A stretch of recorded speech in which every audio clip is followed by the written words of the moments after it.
DIY repaint mga tol itong silver flarings ni ADV 160. Ito ipapakita ko sa inyo kung paano kalasin yung flarings, tapos yung pagpintura, and kung magkano yung ginastos ko dito sa repaint na ito. Panoorin nyo mga tol. Ito mga tol, ipapakita ko sa inyo kung paano tatanggalin itong fairings na to. Ang kailangan mo lang gawin dyan is tanggalin mo itong bolts na to, tapos itong bolts na to. After nun, matatanggal mo na yan.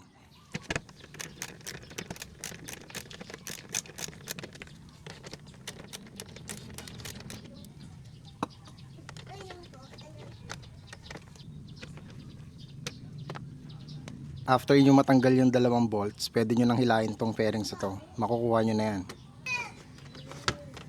Ayan, hilahin nyo lang. Ngayon mga tol, pagka gusto nyo naman tanggalin yung nasa ilalim, ang kailangan nyo lang gawin ay tatanggalin nyo lang tong rubber matting na to. After nyo tanggalin yung rubber matting na yan, aalisin nyo yung tatlong tornilyo. Ito, ito, ito. Tapos, meron din kayong tatanggaling tornilyo sa gilid, which is nandito sa side na to. Ito, ipapakita ko sa inyo. Ito, itong tornilyo dito mga tol, ang kailangan nyo tanggalin. Plus, ito, itong clip na to. Kailangan nyo din tanggalin yan. Tutusukin nyo lang tsaka nyo hilahin. Meron pang dalawang ganyan sa may ilalim. Ito, ipapakita ko. Ito, tapos ito. Kailangan nyo lang tanggalin.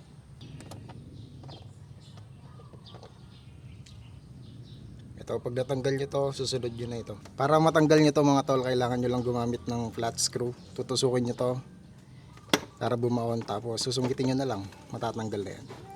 Yung dalawang pinakita ko sa ilalim, ganun lang din ang gagawin nyo para matanggal nyo siya. After nyo matanggal lahat ng bolts, hilain nyo lang, tapos makukuha nyo na siya. Kung ano yung ginawa nyo dito sa isang side, ganun lang din yung gagawin nyo sa kabilang side. Same procedure lang naman para matanggal nyo din. Ito ang gagamitin natin na pintura, Bosni number 4 flat black. Isa lang kinuha natin. Feeling ko magkakasya naman na rito sa apat na pipinturahan natin. Tapos bumili din ako ng 1,000 grit na liha, 2 piraso. Feeling ko sakto naman na yan. Sa liha mga tol, gagamit lang ako dito ng 1,000. Bumili ako ng 2. Bakit 1,000? Kasi makinis pa naman tong mga flarings ko eh. So lilihain ko lang sila para mas kumapit yung pintura na ilalagay natin mamaya.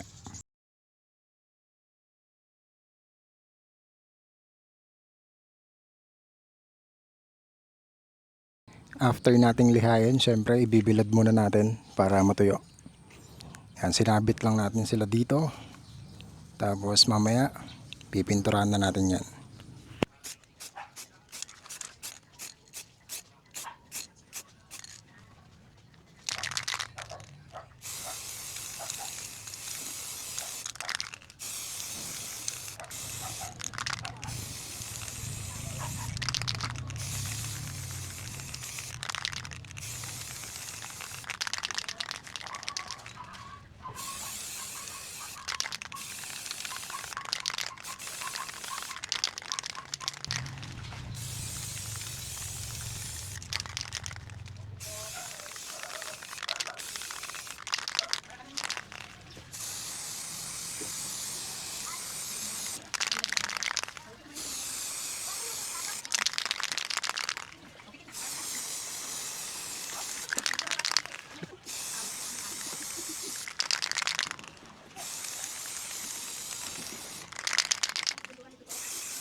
Eto mga tol, after ng isang oras na pagpapatuyo, feeling ko tuyo naman na to. So ito ang naging resulta ng ating DIY repaint from silver to black.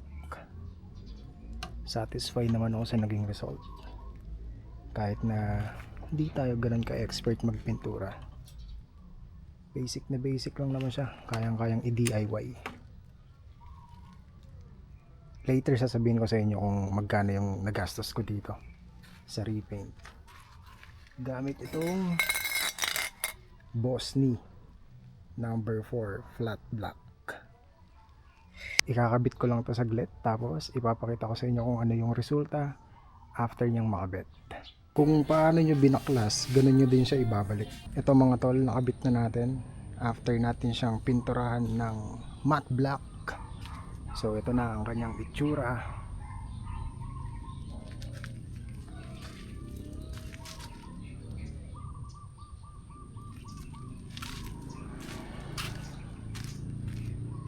Ito naman yung sa kabila.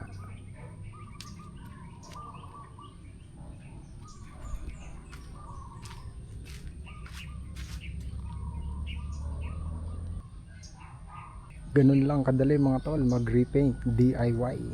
And gumastos ako ng 123 pesos para sa DIY repaint ng flarings ni ADV 160. 99 pesos para dun sa pintura, tapos 24 pesos para dun sa dalawang liha. Kaya kayo mga tol, kung gusto niyo mag DIY, sundan nyo lang yung mga pinakita ko sa video. Tapos kayang-kaya nyo din gawin yan. See you on the road. Always ride safe mga tol.